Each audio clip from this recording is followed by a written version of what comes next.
ఇప్పటికే 11,468 కోట్లు బడ్జెట్లో కేటాయింపులు కనిపిస్తున్నాయి. అందులో వైద్యం కానివ్వండి, అలాగే ఆరోగ్యం కానివ్వండి, ఈ రెండు శాఖలకు సంబంధించి కేటాయింపులు అయితే భారీగానే ఉన్నాయి.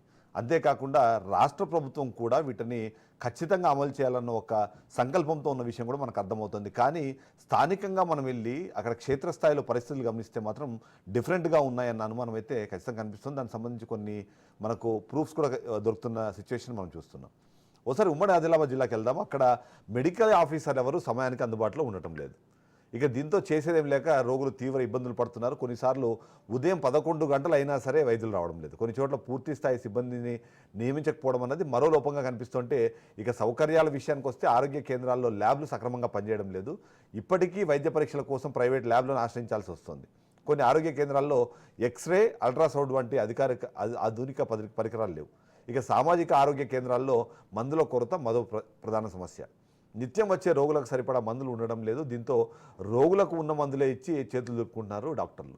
గత్యంతరం లేక మిగతా మందులను రోగులు బయట కొనాల్సి వస్తుంది.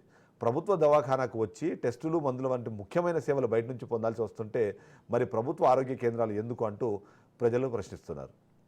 ఇక నిర్మల్ జిల్లాలో 2 మెడికల్ కాలేజీలు, ఒక సూపర్ స్పెషాలిటీ హాస్పిటల్, మరో 6 యూపీఎస్లు, 48 పిహెచ్సిలు, సిహెచ్సిలు 4 ఉన్నాయి. ఏరియా ఆసుపత్రులు 2, ఒక పెద్ద ఆసుపత్రి ఉన్నాయి. ఇక దాదాపు అన్ని చోట్ల సేమ్ సమస్యలే మనకు వినిపిస్తుంటాయి. ఇక జేబులో చిల్లి గవ్వలేని పేదలు చికిత్స కోసం బయట టెస్టులు చేయించుకొని మందులు కొనుక్కోవడం కోసం సర్వస్వం దారపోయాల్సిన పరిస్థితులే ఉన్నాయి. ఓవరాల్గా చూసినా సరే, ఎప్పుడైనా సరే ఒక వ్యక్తికి సమస్య వచ్చింది అంటే అక్కడ కన్సల్టేషన్ ఫీజుకు పెద్దగా ఖర్చు అవ్వదు. కానీ ఆ సమయంలో కొనే మందులు కానివ్వండి, ఆ వ్యాధిని నిర్ధారించేందుకు చేసే టెస్టులు కానివ్వండి, అవే కాస్ట్లీగా ఉంటాయి. అవే లేనప్పుడు కేవలం కన్సల్టెన్స్ కోసం మాత్రమే ప్రభుత్వ ఆసుపత్రికి వెళ్ళే పరిస్థితే ఉంటే ఇక అక్కడికి వెళ్ళడం ఎందుకు అన్నది ప్రజల ప్రశ్న. ఇక ఆదిలాబాద్ జిల్లాకు సంబంధించి చూసినప్పుడు అక్కడ సౌకర్యాలకు సంబంధించి ప్రభుత్వం ప్రత్యేక చర్యలు తీసుకుంటోంది. కానీ అవి ప్రజల దాకా వెళ్తున్నాయా అన్న అనుమానానికి మాత్రం, సమస్యకు, ఆ ప్రశ్నకు సమాధానం మాత్రం లేదని వినిపిస్తుంది. ఒకసారి మా ఆదిలాబాద్ రిపోర్టర్ అరుణ్ దగ్గరికి వెళ్దాం. అరుణ్ ఏం అబ్జర్వ్ చేశారు ఒకసారి మనం చూసే ప్రయత్నం చేద్దాం. అరుణ్, మీరు క్షేత్రస్థాయిలో వెళ్ళి చెక్ చేశారు, హాస్పిటల్స్ ఎలా ఉన్నాయి, హాస్పిటల్స్లో ఉన్న డాక్టర్లు కానివ్వండి, మిగిలిన సిబ్బంది కానివ్వండి, ఏ సమయానికి రావాలి, ఏ సమయానికి వస్తున్నారు, ఒకవేళ ప్రశ్నిస్తే ఏం సమాధానం చెప్తున్నారు? చిదంబరం నిజానికి కూడా ప్రభుత్వం ఏదైతే పల్లె దవాఖానాలు ఏర్పాటు చేసి ప్రజలకు మెరుగైనటువంటి వైద్య సేవలు అందించే కోసం ఏర్పాటు చేసినటువంటి పల్లె దవాఖానా కావచ్చు, బస్తీ దవాఖానా కావచ్చు, అదేవిధంగా కూడా ఏదైతే పిహెచ్సిలలో కూడా పూర్తి స్థాయిలో కూడా వైద్య సిబ్బంది లేకపోవడంతో కూడా తీవ్ర ఇబ్బందులు ఎదుర్కొంటారు. ముఖ్యంగా కూడా మంచిర్యాల జిల్లా కావచ్చు, ఆదిలాబాద్ కావచ్చు, అదేవిధంగా కూడా ఈ ఆదిలాబాద్ కావచ్చు, ఆసిఫాబాద్ కావచ్చు, మంచిర్యాల జిల్లాతో పాటు ఇతర జిల్లాలో కూడా ఏదైతే నిర్మల్ జిల్లాకు సంబంధించి కూడా ఇబ్బందులు అయితే తీవ్రంగానే, ముఖ్యంగా ఏదైతే పల్లె దవాఖానాలు కావచ్చు, అదేవిధంగా కూడా పల్లె దవాఖానాలతో పాటు పిఎస్సీలలో పూర్తి స్థాయిలో సిబ్బంది ఎక్కడగా లేరు. అరాకుర సిబ్బందితోనే నడుపుతున్నటువంటి పరిస్థితి కొనసాగుతుంది. ముఖ్యంగా కూడా ఇటు మంచిర్యాల జిల్లాకు సంబంధించి కావచ్చు, ఆసిఫాబాద్ జిల్లాకు సంబంధించి కూడా, ఆసిఫాబాద్ జిల్లాలో ప్రధానంగా ఏజెన్సీ ప్రాంతాలు, ఆ ప్రాంతాలలో ముఖ్యంగా ఏంటంటే ఎక్కడో ఎక్కువగా వైద్యానికి ఏదైతే ప్రభుత్వ వైద్యం కోసం చాలా మంది అయితే వెళ్తున్నటువంటి పరిస్థితి. కానీ అక్కడ పూర్తి స్థాయిలో డాక్టర్లు లేక పిహెచ్సీలలో కావచ్చు, అదేవిధంగా కూడా పల్లె దవాఖానాలో కూడా పూర్తి స్థాయిలో మెరుగైన వైద్యం అయితే ప్రజలకు అందేలేకుండా పరిస్థితి పోయింది. ముఖ్యంగా కూడా ఏదైతే ఆసిఫాబాద్ జిల్లాకు సంబంధించి కూడా ఏజెన్సీ గ్రామాలు ఎక్కువ ఉంటాయి. ఆ ప్రాంతాలలో ముఖ్యంగా పాము కాటు, అదేవిధంగా కూడా కుక్క కాటు బారిన పడి కూడా తీవ్ర ఇబ్బందులు ఎదుర్కొంటున్నారు. ఈ మధ్య కాలంలో దాదాపు చాలా మంది కూడా కుక్క కాటుకు గురైనటువంటి పరిస్థితి. కానీ పూర్తి స్థాయిలో వైద్య ఏదైతే ఆసుపత్రిలో మాత్రం ఎక్కడ కూడా దానికి సంబంధించినటువంటి మెడిసిన్ లేకపోవడం, ప్రైవేటు ఆసుపత్రులను కూడా ఆశ్రయించినటువంటి పరిస్థితి నెలకొన్నది. ముఖ్యంగా మంచిర్యాల జిల్లా చూస్తే కూడా మంచిర్యాల జిల్లాలో కూడా పూర్తి స్థాయిలో వైద్యులు లేరు. ఎక్కడ కూడా 2 డాక్టర్లు ఉండవలసినటువంటి పిహెచ్సిలలో కేవలం ఒక డాక్టర్తో నెట్ కాసిన, ఒక స్టాఫ్ నర్సు, అదేవిధంగా ఒక డాక్టర్ మాత్రమే. ఇంకెవరన్నా ఉంటే వాళ్ళందరూ కూడా డిప్యుటేషన్ మీద ఇతర ప్రాంతాలలో పనిచేసినటువంటి పరిస్థితి కొనసాగుతుంది. ముఖ్యంగా ఆసుపత్రులలో చాలా దారుణమైనటువంటి పరిస్థితి అయితే నెలకొన్నాయి. ఎక్కడ కూడా పూర్తి స్థాయిలో మందులు లేవు. కేవలం సిబ్బంది, మందులు ఉన్నాయి, అన్ని ఉన్నాయి, అన్ని రోగాలకు కూడా మందులు ఇస్తున్నాం, ట్రీట్మెంట్ చేస్తున్నాం చెప్పినప్పుడు కూడా ఎక్కడ కూడా పూర్తి స్థాయిలో అయితే మెరుగైన ఏదైతే బాధితులకు, ఎవరైతే పేషెంట్స్ ఉంటారో పేషెంట్స్ కి అయితే మందులు అంటే అందే అటువంటి పరిస్థితి లేకుండా పోయింది. ముఖ్యంగా కూడా ఏదైతే సరైన సమయానికి ఇటు మంచిర్యాల జిల్లా కావచ్చు, ఆసిఫాబాద్ జిల్లాలో ముఖ్యంగా సరైన సమయానికి కూడా వైద్యులు వచ్చేటువంటి పరిస్థితి లేదు. ముఖ్యంగా వాళ్ళు ఎన్ని గంటలకు రావాలి, ఎన్ని గంటలకు వస్తున్నారు, ఒకవేళ ప్రశ్నిస్తే ఏం సమాధానం చెప్తున్నారు? వాస్తవానికి కూడా ముందుగా 9 గంటలకి ఆసుపత్రులకు డాక్టర్లు చేరుకోవాలి. కానీ 11, 12 అరగంట గంట వచ్చి వెళ్తా ఉన్నారు. ఎవరైనా మా పరిస్థితి ఏందనేది అడిగిన వాళ్ళపై కూడా దురుసుగా ప్రవర్తిస్తా ఉన్నారు. ముఖ్యంగా ఏదైతే చాలా మంది డాక్టర్లు కూడా ప్రైవేట్ ఆసుపత్రులలో ప్రైవేట్ ఆసుపత్రులు మెయింటైన్ చేస్తున్నారు. ఏదో నామమాత్రంగా వచ్చి హాజరుపడి కేవలం ఒక్కరు ఇద్దరు పేషెంట్లు చూసి వెంటనే అక్కడి నుంచి వెళ్ళిపోతున్నారు. ఇక వచ్చిన ఎవరైతే మళ్ళీ తర్వాత వచ్చినటువంటి పేషెంట్లు అందరినీ కూడా అక్కడ ఉన్నటువంటి సిబ్బంది ఎవరైతే ఆ స్టాఫ్ నర్సులు కావచ్చు, లేకపోతే నర్సులు కావచ్చు, ఇతర సిబ్బంది ఎవరున్నా కూడా వాళ్ళని వైద్య పరీక్షలు చేయాలి, వాళ్ళ రోగాన్ని నిర్ధారించాలి, వాళ్ళే మెడిసిన్ ఇవ్వాలి. అంతే తప్ప డాక్టర్లు అయితే పూర్తి స్థాయిలో ఎవరైతే రోగులను పరీక్షించినటువంటి పరిస్థితి అయితే లేకుండా పోతుంది. ముఖ్యంగా ఏజెన్సీ గ్రామాల్లో ఇది ప్రధాన సమస్య ఉంది. ఎందుకంటే ఆ ప్రాంతాల్లో మారుమూల గ్రామాలలో కూడా కొన్ని ఆసుపత్రులు ఉన్నాయి. ఆసుపత్రికి అసలు వైద్యులు వెళ్ళేటువంటి పరిస్థితి లేదు, వెళ్తలేరు కూడా. అడిగిన వాళ్ళ మీద కూడా దురుసుగా ప్రవర్తించడం, అవసరమైతే వేరే వాళ్ళతో బెదిరింపులకు పాల్పడేటువంటి ప్రయత్నాలు, అటువంటి ఘటనలు అయితే కొనసాగుతున్నటువంటి పరిస్థితి అయితే ఉన్నది. ముఖ్యంగా ఏదేమైనప్పటికీ కూడా ఇటు మంచిర్యాల కావచ్చు, ఆసిఫాబాద్ జిల్లా కావచ్చు, పూర్తిగా కూడా మెరుగైన సేవలు, వైద్య సేవలు అయితే గ్రామీణ ప్రజలకైతే అందేటువంటి పరిస్థితి లేకుండా పోయింది. Right, thank you Arun. ఓవరాల్గా చూస్తే ఎక్కడ చూసినా ఏముంది, అన్ని చోట్ల అదే సమస్యలు మనకు కనిపిస్తున్నాయి. అందులో ముఖ్యంగా చూస్తే 636 పిహెచ్సిలు రాష్ట్ర వ్యాప్తంగా ఉన్నాయి.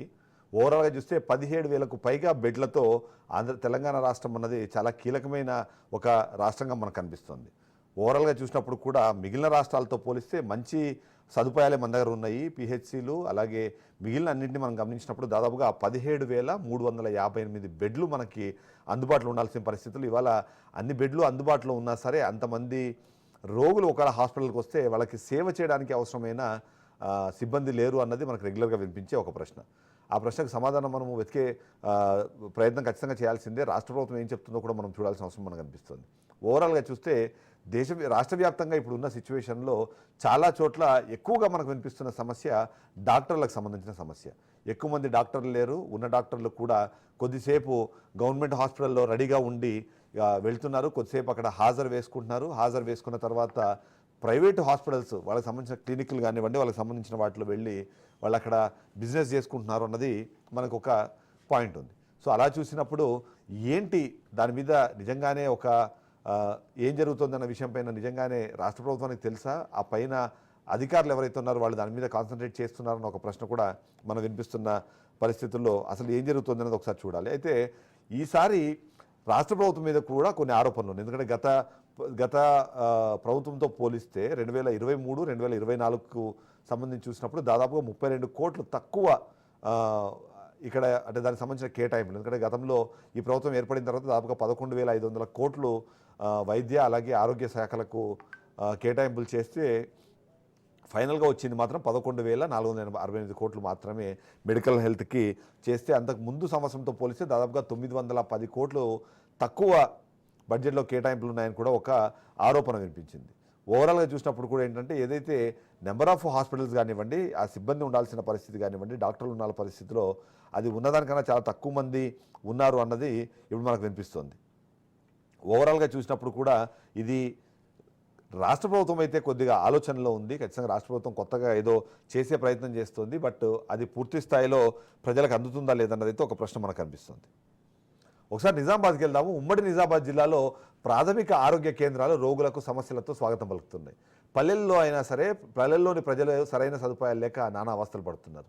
నిజామాబాద్ జిల్లాలో మొత్తం 8 కమ్యూనిటీ హెల్త్ సెంటర్లు, 10 అర్బన్ ప్రైమరీ హెల్త్ సెంటర్లు, 27 ప్రాథమిక ఆరోగ్య కేంద్రాలు ఉన్నాయి. అలాగే కామారెడ్డి జిల్లాలో 4 కమ్యూనిటీ హెల్త్ సెంటర్లు, 2 అర్బన్ ప్రైమరీ హెల్త్ సెంటర్లు, 20 ప్రాథమిక ఆరోగ్య కేంద్రాలు ఉన్నాయి.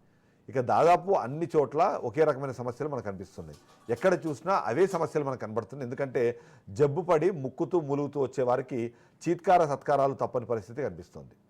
ఇక చాలా సెంటర్లలో సిబ్బంది కొరత ఇబ్బందులకు గురి చేస్తుంది. 5,000 జనాభాకు ఒకటి చొప్పున హెల్త్ సెంటర్లు నెలకొల్పారు.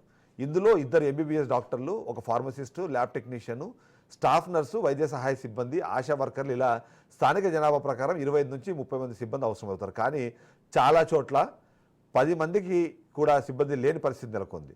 అందులోనూ కాంట్రాక్ట్ ప్రాతిపదికన పనిచేస్తున్న వారే ఎక్కువ ఉన్నారు. ఇక అలాగే ప్రతి ప్రైమరీ హెల్త్ సెంటర్లోనూ 2 ఎంబీబీఎస్ చేసిన మెడికల్ ఆఫీసర్లు ఉండాలి. కానీ ఎంబీబీఎస్ చేసిన వారు గ్రామాల్లో సర్వీస్ చేసేందుకు ముందు రాకపోవడంతో యునాని, హోమియో, ఆయుర్వేద, ఆయుష్ డాక్టర్లు మాత్రమే కనిపిస్తున్నారు. ఇక మరికొన్ని చోట్ల బీడీఎస్ చేసిన డెంటిస్ట్ వంటి వాళ్ళను హెల్త్ ఆఫీసర్లుగా నియమిస్తున్నారు. ఇందులో కొంతమంది ప్రైవేట్ ప్రాక్టీస్ చేసుకుంటూ సర్కారు డ్యూటీకి డుమ్మా కొడుతున్నారు.